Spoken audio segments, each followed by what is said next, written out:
प्रकाश मार्ग और अंधकार मार्ग का निरूपण।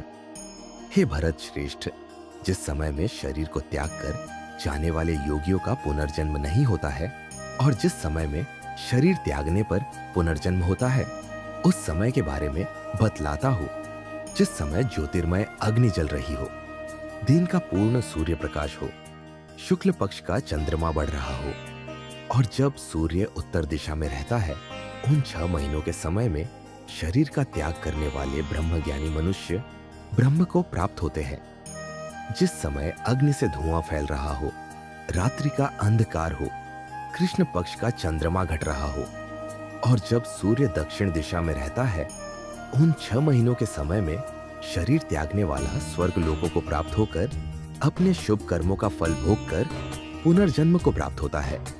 वेदों के अनुसार इस मृत्यु लोक से जाने के 2 ही शाश्वत मार्ग हैं, एक प्रकाश का मार्ग और दूसरा अंधकार का मार्ग। जो मनुष्य प्रकाश मार्ग से जाता है वह वापस नहीं आता है और जो मनुष्य अंधकार मार्ग से जाता है वह वापस लौट आता है। हे प्रथापुत्र, भक्ति में स्थित मेरा कोई भी भक्त इन सभी मार्गों को जानते हुए भी कभी मोहग्रस्त नहीं होता है।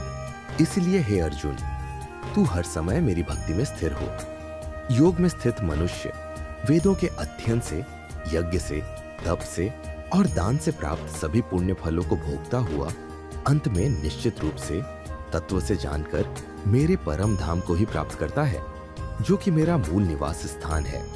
इस प्रकार उपनिषद, ब्रह्म विद्या तथा योग शास्त्र रूप श्रीमद् भगवद गीता के श्री कृष्ण अर्जुन संवाद में अक्षर ब्रह्म योग नाम का 8वां अध्याय संपूर्ण हुआ।